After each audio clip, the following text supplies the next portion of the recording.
Hey, what's going on, guys? Josh Donnelly here with yet another Pro Theme Cornerstone tutorial. I know it has been a while since I've put one of these videos out there. For that, I apologize, but I had a little bit of downtime today after wrapping up a client project and thought that I would show you a solution I actually used in that client project, both for your benefit and my future self when I forget how to do this and end up looking up my own video.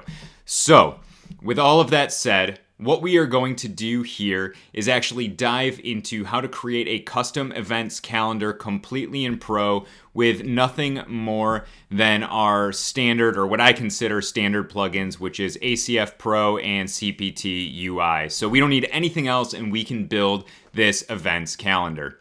So the first thing we need to do is create our event post type so that it actually shows up here, becomes sort of a database item for us. So what we're going to do, and this isn't a CPT UI tutorial necessarily, but you'll get an idea for how to use things. So the first thing we're going to do is jump over into CPT UI, and we are going to create our events field. So we'll go events. That's our slug. We want to call this plural events and singular event, and we're just going to click populate additional fields. Now, just so you guys get a feel for what I do with client projects, I typically get rid of the my here so things seem a little more professional to the business. Most everything else can stay standard for the time being, unless you have a specific use case. But one thing we do want to make sure that we toggle is this has archive. Right now, and the default is false, but we want to set this to true. And the archive is basically when you guys visit a blog and you see all of the blog posts, that's your archive. And then when you click on a blog post and you're reading it, that's your singular blog post or a single post. So we want to make sure for our event that we have an archive so we can have sort of a listing of all the various upcoming events.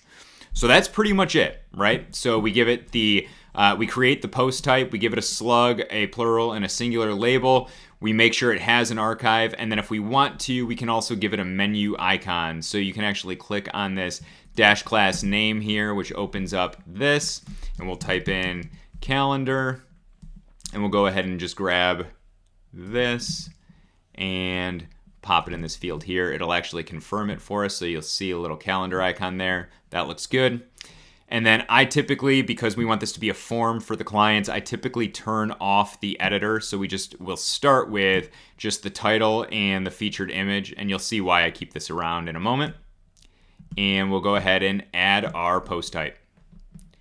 So you'll notice immediately we now have an events custom post type on the side here. When I click on it, it looks great. And when I go to create an event, there is nothing here. We don't have much of a form. We just have those two fields, the title and the featured image. So we need to create some custom fields. So that's what we're going to do now. If we jump into this custom fields here, and this is in our ACF Pro plugin, we can add a new field group. So let's go ahead and do that. And we'll just, for the sake of simplicity, call this our events field group. All we're doing is creating a group of essentially form fields that we want to assign to our new events post type. So we're creating the group events, our location. So where do we want this new form field to show up? Well, we want it when post type is equal to our new post type, so event. All right, so that's set, but now there are no fields. So let's go ahead and add some fields to our events post type. Now, I'm going to keep this super basic, but even for these client builds that I've done where I've used this implementation, we got pretty sophisticated. You can add as many fields in here as you want and sort of tailor it to the client's needs. But we're going to add just a few basic ones in here, and then you'll see how this can be used. So first things first, we'll do event start date. So most events are going to have a date that they begin on, and so we will go ahead and put that in here as our field label. And when we move down to the next field, which is field name, it'll actually give it a key. And these are the keys we'll use in the future as we start to build out our page. This is a date, so under field type here, instead of text, we are going to toggle this to date. So if you jump on down to jQuery, this area here, you'll find the date picker. So we'll go ahead and click on that. And just for the sake of simplicity, I like this FJY format, so October 8th, 2021. So I'm going to go ahead and click that.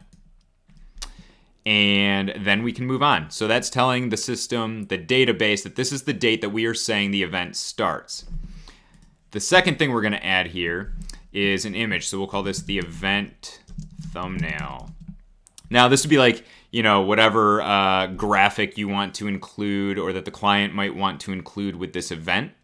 But when you toggle this down, it's going to give it its own class. But we actually want this to be the featured image so that anytime we need to pull this, it's super easy and straightforward. So this field name here, we're actually going to change that to _thumbnail_ID. And that will automatically write this as our featured image on this post type. The client doesn't need to know that part though. They just see event thumbnail or maybe it's event graphic or something like that. And that helps it look clean to them as they're filling things out. And then on the back end, everything's being taken care of super easily. Well, obviously, if this is an image, we need to change it from a text field type to an image field type. So that's this here.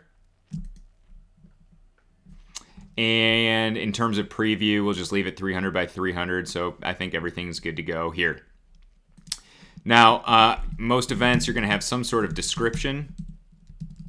So let's go ahead and add an event description in there.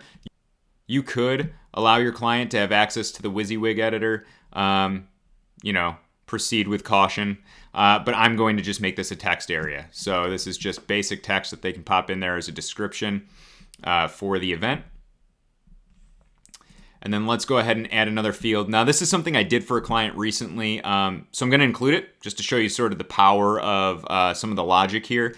But we are going to actually ask the client if they want a button for this event. Some events might require registration or link out to, like Eventbrite or something. And so maybe just on certain events, they want to link out. So let's go ahead and do that. So we'll call this, we'll say button, and we'll call this event button. And we'll just make this a true false. So this here under choice, true false. And this is basically a checkbox. Basically, do you want it or not? And so our default value on the checkbox will be deselected. So there will be no button unless they specify that they want a button. And then if they do specify that they want a button, let's give it some text. So we need to know what text they want on the event button. So we'll call this event button text. And that can just be a text field. And we do need some conditional logic. So we're going to say conditional logic yes if the field button is checked. So if the button field that we created above is checked, that means they want one. So we need to know what text that they would like in that button field. And then obviously for a button, we're also going to need to know the button link. And we'll actually call this the event button link. And we'll make this a URL. So this field will only accept URLs. Now, we also want some of that conditional logic here. So only if button is checked. So again, pretty straightforward. Let's go ahead and save this. And we have 6 fields here. So a very straightforward form, very basic, but this now applies to all of our events. So now let's dive into our events.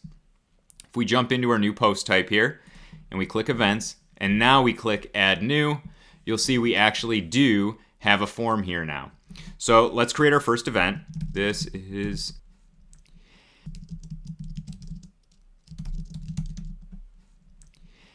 and let's give it a start date. Let's do this one, in the future, about a month or so. So we'll do November 12th. Let's go ahead and add an image. Now I have a whole bunch of things in here, so let's just add this as our image. For our event description, we'll just pop some lorem ipsum in here. So this is when our event starts. This is our graphic. This is a short description. And then here's our little button field. So if the client wants a button, they can say, yes, they want a button.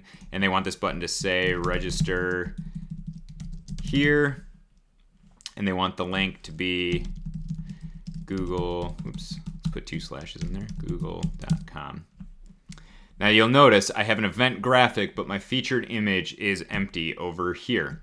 But as soon as I publish this, because we did that key _thumbnail_ID, it's going to automatically write that as our featured image. We don't have to do anything else. The client doesn't have to do anything else, and it's all taken care of. Now, just for the sake of our example, as we're building things out, let's go ahead and add another one.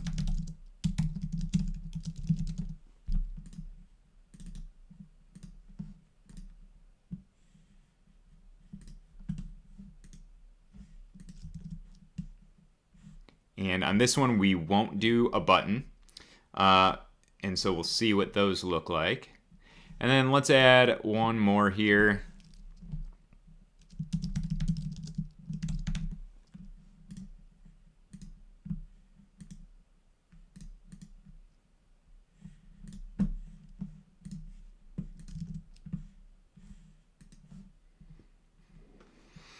And there we have it. So if we go to all events, you'll see that we have Christmas party, another crazy cool event, and this is an amazing event. And these are all in our calendar. But when we go to our events URL here, you'll notice that we just kind of have the standard default blog look. And that's because we haven't created an archive layout or an event single post layout. So both of those are pretty bland.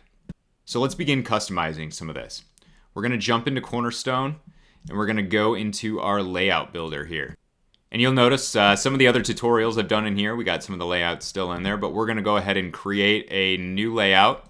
And we're going to start with, let's actually start with the single post type. So this is going to be the actual event itself. So in the event, we're going to call this the event create. So this is a single event. What do we want that to look like? So we are going to just create a basic layout. So let's go ahead and make sure that we are previewing something in our events here. So we actually want to say that we want to preview an event, and it'll pick one for us, and that's cool. So this is another crazy cool event. I think our first one was the one with a button. So I'm going to go ahead and actually select that one so we can design out what the button looks like.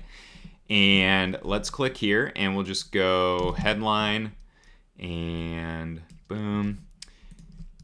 And in the headline area, we just want to put the post title. There it is, this amazing event. Let's make that a little bigger here.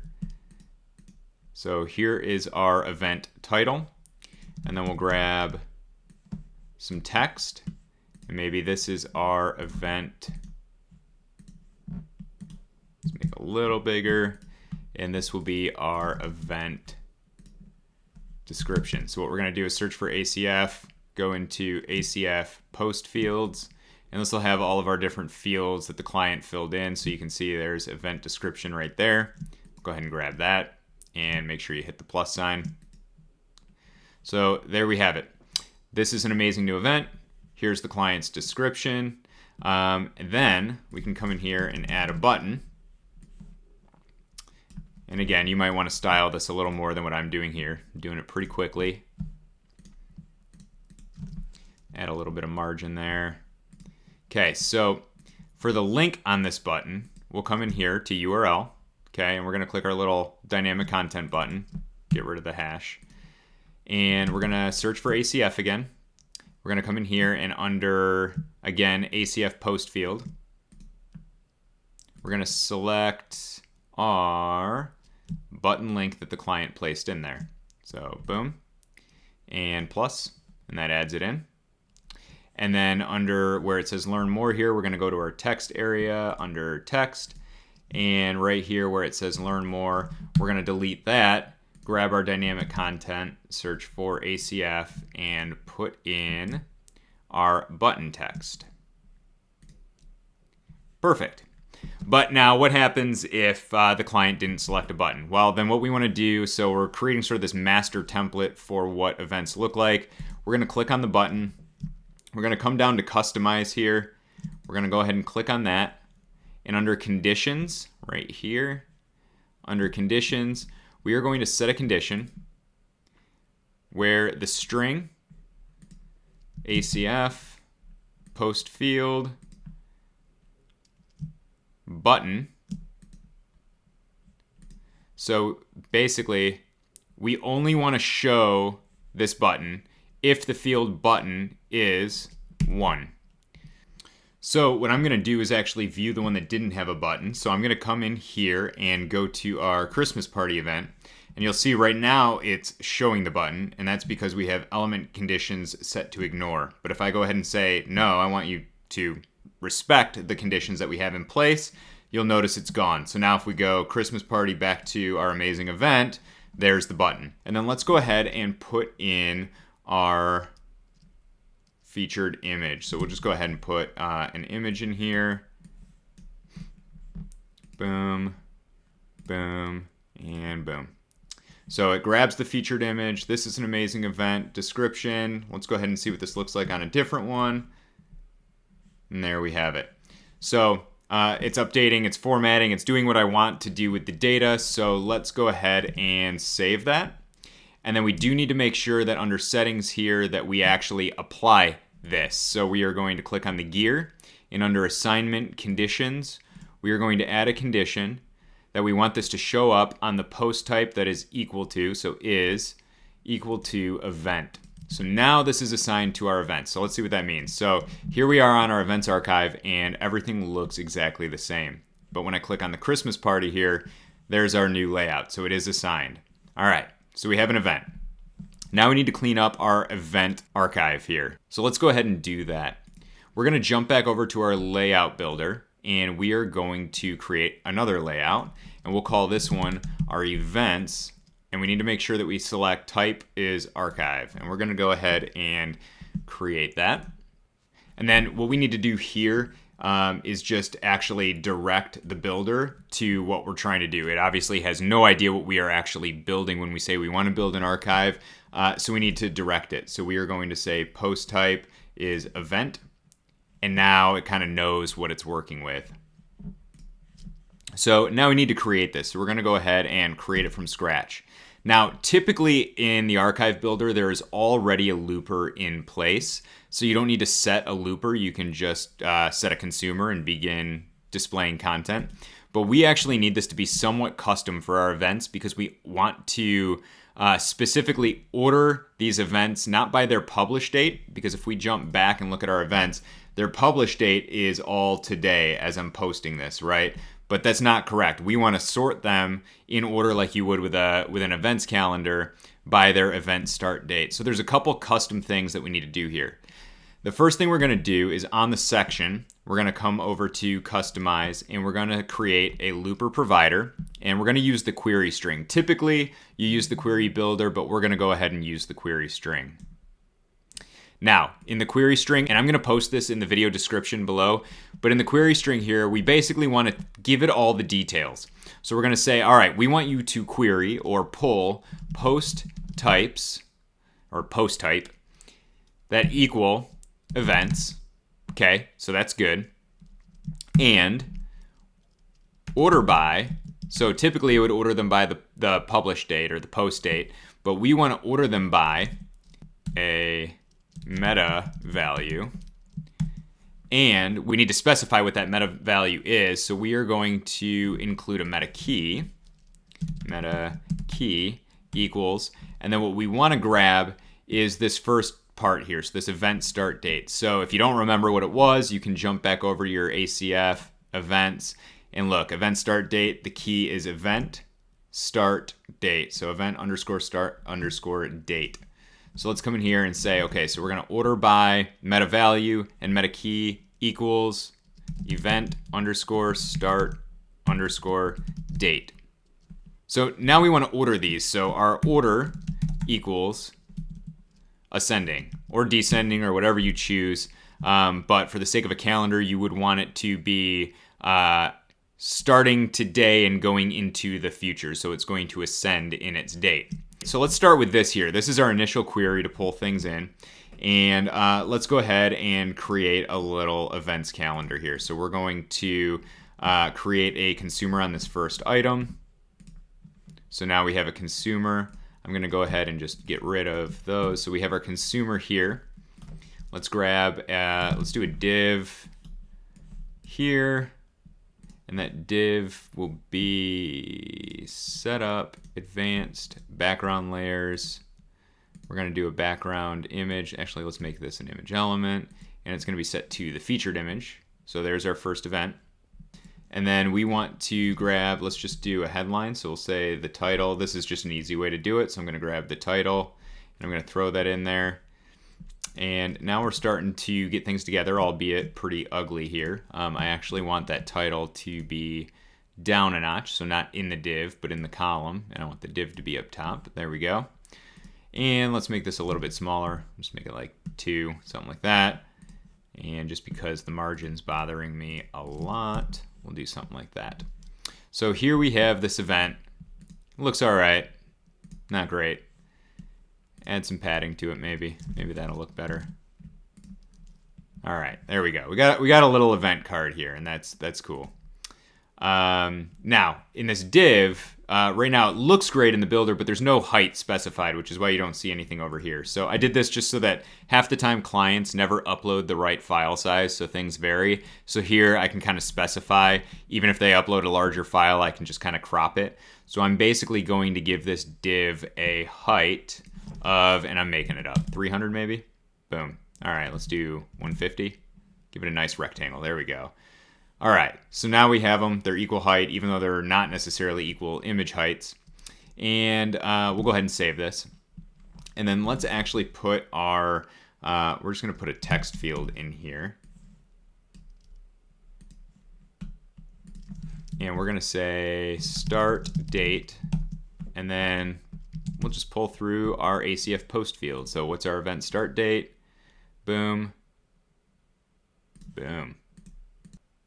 Now, let's figure out why it's pulling through the date in this format. So let's jump back over to our field group, click on the event date, and you'll notice that our return format is still set to this here. Well, we want to return the format October 8th, 2021. So let's go ahead and click on that and update. And let's go ahead and save this and refresh our builder. And there we go. All right, so we have a start date of November 12th on that first one. Let's add a space in here. And for kicks and giggles, let's go ahead and make that bold. All right, now we're getting somewhere. Now that we have some of the basic details pulling through here on our events archive, we have our title, our start date, and the featured image. We do want to make sure that users can get from the archive to the actual event single post, right? So let's go ahead and make this whole column. So I clicked on the column, and I'm going to make this whole column a link. So we're going to say A. That gives us this option here to create a link. And in the URL field, I'm going to say that I just want this to be the permalink for the post. So make sure that's set. Let's go ahead and actually specify which archive this belongs to. So under assignments, we're going to add a condition, and we are going to say that this is for the post type events. And save. Let's go ahead and look at our archive now.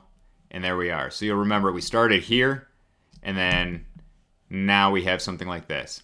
Now there's not a whole lot, like it's kind of tough to know that this is something that you would click on. So like if I were actually building something out here, I might add some sort of like hover class, or maybe we add a box shadow, like this. And again, I know design doesn't matter for this tutorial, but maybe just a little something. So maybe we have nothing on base, and then on hover we have something like this. And we'd want that. And now when you hover on it, they kind of pop up a little bit, right? So something like boom, boom, boom. Now it kind of makes sense to the user that it's something that they click on. And then when they click on it, that permalink automatically takes us to that URL that we wanted there. So the next thing we need to do here is figure out why our start date is not in order. So we have November 12th, December 4th, and November 24th. We want those ascending. So on the back end here, something must be wrong in our looper provider. So let's go ahead and take a look at what's going on here. We have post underscore type equals events and order underscore by. That's our issue. This should be order by, no underscore. So let's go ahead and get rid of that. And there we go. So we have November 12th, November 24th, and December 4th. Now this is great. So let's go ahead and jump back over to our archive and take a look. This works great until one of these dates is in the past. So let's go ahead and for this one here, for this amazing new event, we're going to go ahead and make that the 7th. So today's the 8th, October 8th. Let's go ahead and make that the 7th. And we're going to go ahead and update. So once we refresh, our great, perfect, awesome custom calendar now looks a little bit dated because it's going to have all these past items in it as well. So you can see here now, October 7th shouldn't really be there. That's a little odd. So what do? Well, we actually need to create what's called a meta query. And so we're actually going to jump back into our layout builder here. You notice we have everything leading up to order equals ascending, and that's perfect. So the query is pulling in everything, including these past events, right? Or what will be a past event. Let's go ahead and refresh. So pulling through everything, including this past event here. But now we need to set a meta query. So, okay, once you've pulled all of that and you have those all those event dates, look at them and only show me the ones that are greater than or equal to today. So it should theoretically hide October 7th. So the next thing we need to do is add a meta query. And this is where it gets a little bit intricate. This is going to sound like gibberish or look like gibberish, but it actually makes a lot of sense. And I'll actually spell that out also in the description below. But what we're going to do is basically say, okay, we need to add more to this. So after ascending, we are going to say and meta underscore query. And then we are going to say %5b0. And that's ASC II translation for an open bracket or left bracket. And then we're going to say %5d, which is a closed bracket. And then %5b, so another open bracket, key, %5d, which is a closed bracket now. So you'll notice things are starting to change. So essentially we just wrote this. We wrote open bracket, open bracket, key, close bracket. Again, we wrote this in ASC II. So that's what all of this is. So I'm going to go ahead and delete those bracket parts here. All right. So we have and meta query, open bracket, open bracket, key, close bracket. What is our key? That is equals event underscore start underscore date. So that's our key now, and you'll notice things are popping back up. These are going to be changing as we're typing this out. So then we're going to say and meta underscore query %5b0 %5d %5b value %5d equals, and now we want the value here to be today's date. Let's search for that. There it is, current date. We're gonna hit the gear. We're just gonna make sure we're getting the right format here. So the format we want is YMD. So we're gonna say YMD, and what that does is enters YMD in here, and we're gonna hit add. So now we have that our value is today's date. And then we have a little bit more to add here. So we're going to say and meta underscore query %5b0 %5d %5b compare. So we're telling it to compare %5d equals. So now what do we want the compare value to be? And we want it to be greater than or equal to today's date. So it can be in the future, it can be today or in the future, but not in the past. And so typically you would say greater than or equal to, right? You would put the little right pointing caret, greater than or equal to. But we need to do this in ASC II. So what that means is we need to say equals %3e greater than %3d equal to. And now you'll notice everything looks right here. And what we have now is here was our original event calendar, but now with that added meta query on our initial query, it's now saying, nope, don't show me anything that is in the past, only show me today and in the future. So again, here's Christmas party. So if we change Christmas party on the back end here, let's make it October 1st. That'd be an early Christmas party, huh? Then when we come back up to the front end and we refresh, Christmas party is now gone as well. So now our query is always looking into the future. And so this covers from a high level what's possible with Pro and Cornerstone, and hopefully gives you a little bit of detail on how you can actually achieve and accomplish some of these complex scenarios in your sites. As always, I hope you guys found this video useful. Leave me a comment or a suggestion on what you think some of our future videos should cover, and don't forget to subscribe. I will see you guys in the next video.